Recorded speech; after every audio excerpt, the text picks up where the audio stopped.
اعوذ باللہ من الشیطان الرجیم، بسم اللہ الرحمن الرحیم۔ پاکستان اسلامک میڈیکل ایسوسیشن پیما کے شعبہ CME کی زیر اہتمام کینسر آگاہی سیریز کے ایک نئے پروگرام کے ساتھ میں ہوں آپ کا میزبان ڈاکٹر سید احمد حامد۔ ہم پچھلے پروگرام کے اندر جو خواتین کا تولیدی نظام ہوتا ہے اس کے کینسر کے حوالے سے بات کر رہے تھے۔ پچھلے پروگرام کے اندر ہم نے اووریز کینسر کی بات کی تھی، اور آج جو ہم بات کریں گے وہ یوٹرس کے کینسر کی بات کریں گے اور سروکس کے کینسر کی بات کریں گے، جسے عام زبان میں بچے دانی کا کینسر کہا جا سکتا ہے۔ خواتین کے اندر یہ تیسرا کامن کینسر ہے جس سے خواتین متاثر ہوتی ہیں۔ ہماری آج کی مہمان ہیں ڈاکٹر لبنہ سلیم۔ ڈاکٹر لبنہ سلیم جو ہیں وہ آنکالوجسٹ ہیں، ماہر سرطان ہیں، اور کینسر فاؤنڈیشن ہاسپٹل کے اندر اپنی خدمات سر انجام دے رہی ہیں۔ بہت بہت شکریہ ڈاکٹر لبنہ آپ کی آمد کا، اور اس اہم موضوع کے اوپر جو کہ بچے دانی یا یوٹرس کا کینسر ہوتا ہے اس کے حوالے سے ہم اپنے عام سامعین، ناظرین، خاص طور پہ خواتین کو آگاہی فراہم کریں۔ تو ڈاکٹر لبنہ آپ بتانا پسند کریں گے کہ یہ یوٹرس کا کینسر کیا ہوتا ہے اور اس کی علامات ہوتی ہیں، اور کیا اس کی اندازاً فریکوینسی کیا ہے کہ پاپولیشن کے اندر؟ یوٹرس جو عام الفاظ میں بچہ دانی کہلاتا ہے، اس کو ہم دو پارٹس میں ڈیوائڈ کر سکتے ہیں۔ اس کا اوپری حصہ جو ہے وہ بچہ دانی یوٹرس کہلاتا ہے، اور جو اس کی نچلا حصہ جو اس کی کینال ہوتی ہے وہ سروکس کہلاتا ہے۔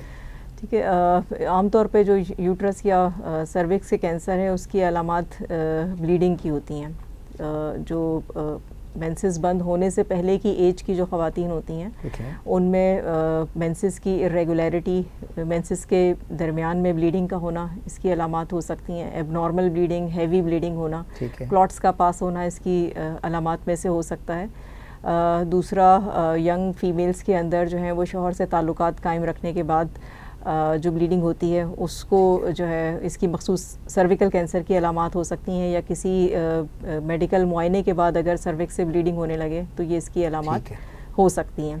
جب یہ بیماری مزید بڑھتی ہے تو پھر یہ پین کے ساتھ پریزنٹ کر سکتی ہے، درد کے ساتھ، جس میں جسم کے پیٹ کے نچلے حصے میں درد کی شکایات ہو سکتی ہیں۔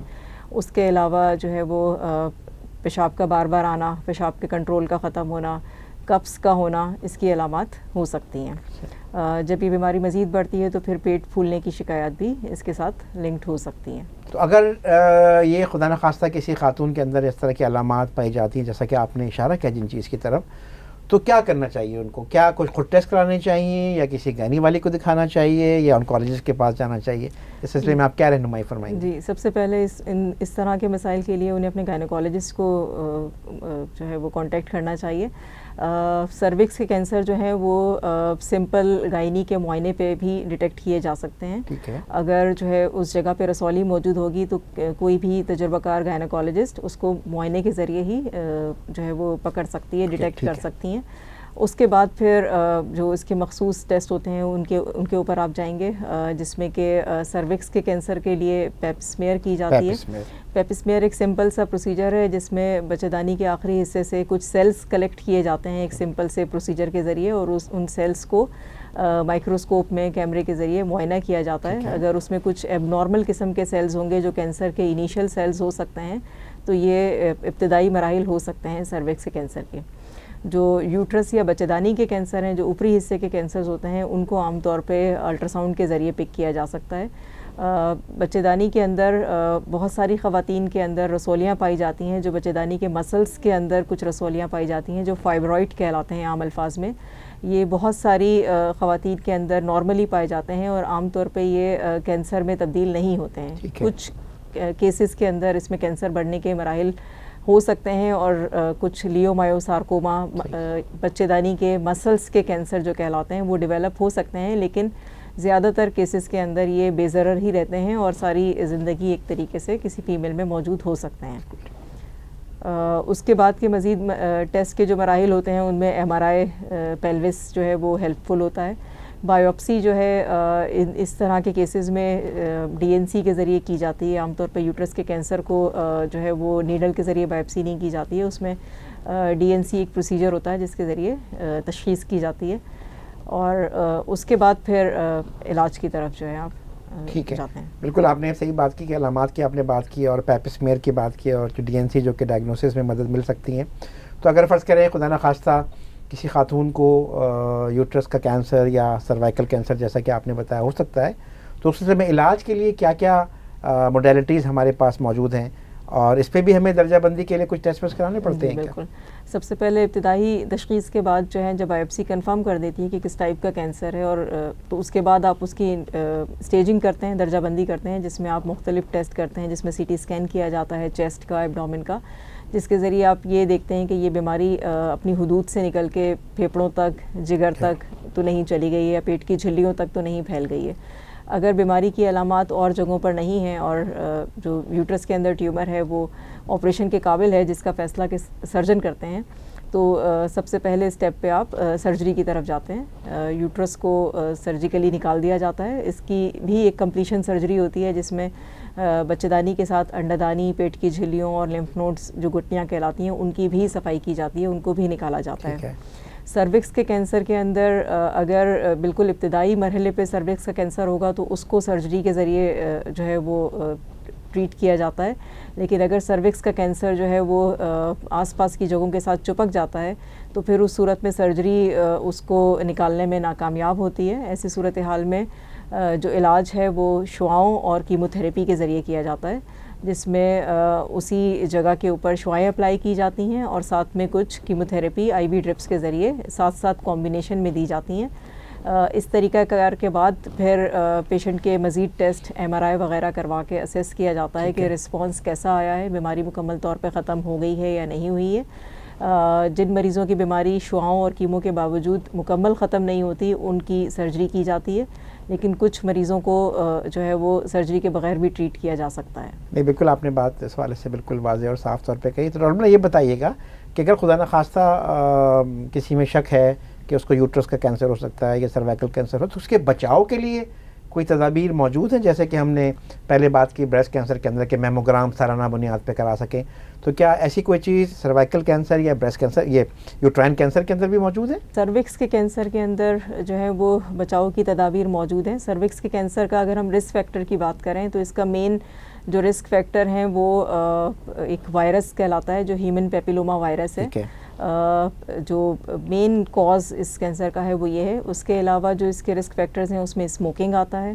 اس کے علاوہ جو ہے وہ یہ سیکچولی ایکٹیو فیمیلز کے اندر زیادہ پایا جاتا ہے. اگر جو ہے وہ sex worker sort of thing, ہاں اس کو اردو میں کچھ پراپر ورڈ ہونا چاہیے.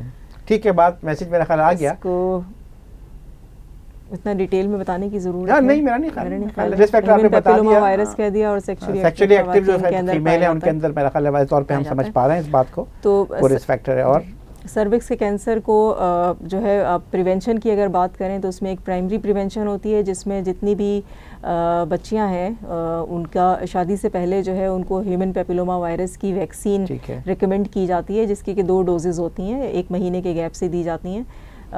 ہمارے اویلیبل ہے پاکستان میں؟ جی پاکستان میں اویلیبل ہے, لیکن انفارچونیٹلی ہمارے پاس جو ہے وہ اس کی پراپر گائیڈ لائنس موجود نہیں ہیں. بچوں کو حفاظتی ٹیکے تو دیے جاتے ہیں لیکن ہیومن پیپیلوما وائرس کی ویکسین یوزولی لڑکیوں کو نہیں لگائی جاتی ہیں. آئیڈیلی جتنی بھی ویسٹرن کنٹریز ہیں جہاں پہ اس کی پراپر گائیڈ لائنس ہیں وہاں پہ جو ہے وہ 12-13 سال کی عمر سے لے کے 20 سال کی عمر تک کی بچیوں کو یہ ویکسین شادی سے پہلے لگائی جاتی ہے. تو پرائمری پریونشن کے اندر یعنی اس کے سدباب کے لیے یہ ایک امپورٹنٹ اسٹیپ ہے جس کو لینا چاہیے ہمیں. اس کے علاوہ بھی اگر جن خواتین نے یہ ویکسینیشن نہیں کرائی ہیں وہ احتیاط کے ساتھ یہ ویکسین شادی کے بعد بھی لگوا سکتی ہیں.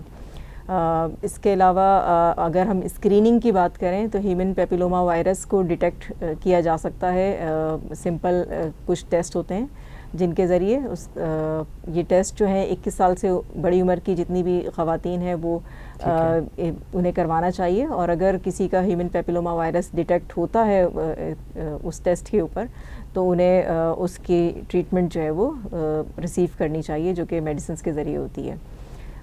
اس کے علاوہ جو پیپ اسمیئر ہے, جو جتنی بھی سیکچولی ایکٹیو فیمیلز ہیں, شادی شدہ خواتین ہیں, ان میں گائیڈ لائنز یہ کہتی ہیں کہ ہر 3 سال کے وقفے پہ ان کا پیپ اسمیئر ہونا چاہیے تاکہ اگر کوئی بھی اب نارملٹی ڈیولپ ہو رہی ہو تو اسے جلدی پکڑا جا سکے. ٹھیک ہے, میرا خیال ہے کہ آپ نے بہت ہی مناسب بات اس حوالے سے بتائی, اور یقیناً جو خواتین ہمارے آج کے اس پروگرام کو دیکھ رہی ہوں گی وہ ضرور اس بات سے مستفید ہو رہی ہوں گی کہ خواتین کے اندر جو کامنس کینسر ہیں, جیسا کہ ہم نے پچھلے پروگرام میں بھی بتایا تھا کہ انڈا دانی کا کینسر جسے ہم اووریز کہتے ہیں, آج کا جو ٹاپک ہے ہمارا، جسے یوٹرس کہتے ہیں، جسے ہم بچہ دانی بھی کہتے ہیں، اور سرویکس، یہ کینسر کامنس کینسر ہوتے ہیں اور اس کی کیا علامات ہوتی ہیں، وہ اس پہ آپ نے روشنی ڈالی، کیسے بچایا جا سکتا ہے، کیا اس کا علاج ہوتا ہے. اس حوالے سے ڈاکٹر لبنہ نے رہنمائی ہمیں بہت فراہم کی، اور ہم امید کرتے ہیں کہ یہ جو آج کا پروگرام تھا ہمارا، یہ سیگمنٹ جو تھا، یہ بہت زیادہ اس کا فائدہ ہوگا لوگوں کو. اور ارلی ڈائگنوسس میں یہ پھر بھی بات کہنا چاہوں گا کہ ہمارے اس سیریز کا جو ایک بنیادی مقصد ہے وہ یہ ہے کہ عام لوگوں کے اندر کینسر کے حوالے سے آگہی نمودار ہو، تاکہ خدا نخواستہ اگر کسی ان کے پیارے کو ایسی کوئی بیماری کا خطرہ بھی لاحق ہے تو ارلی ڈائگنوسس ہو، ارلی اس کی تشخیص ہو، اور جتنا ارلی تشخیص ہوگی اتنا جلدی اور علاج کا کامیاب ہوگا. تو اس پیغام کے ساتھ کہ ہم انشاءاللہ اپنے دوسرے پروگرام کے لیے حاضر ہوں گے. ڈاکٹر لبنہ، آپ کا بہت بہت شکریہ کہ آپ نے اپنا بہت قیمتی وقت دیا اور ہمیں بہت سارے کینسرز کے حوالے سے مختلف پروگرامات کے اندر اپنے آگاہی فراہم کی، جو کہ یقیناً آپ کے لیے ایک صدقہ اور ہمارے لیے بھی صدقہ جاریہ ہوگا. اور اگر اس چیز کے نتیجے میں کسی ایک دو مریضوں کو بھی ارلی ڈائگنوز ہو جائے اور ان کا علاج ہو جائے تو میرا خیال ہے کہ ہمارے آج کے پروگرام کی جو محنت ہے وہ وصول ہوگی. اللہ تعالیٰ آپ کو جزائے خیر دے. آپ کا بہت بہت شکریہ. اور آج کے اس پروگرام کے ساتھ ہم انشاءاللہ اپنے اس آج کے سیشن کا اختتام کرتے ہیں، اس دعا کے ساتھ کہ اللہ تعالیٰ ہم تمام لوگوں کو ناگہانی بیماریوں سے محفوظ رکھے. انشاءاللہ ایک نئے پروگرام کے ساتھ ہم دوبارہ حاضر ہوں گے. السلام علیکم ورحمۃ اللہ وبرکاتہ.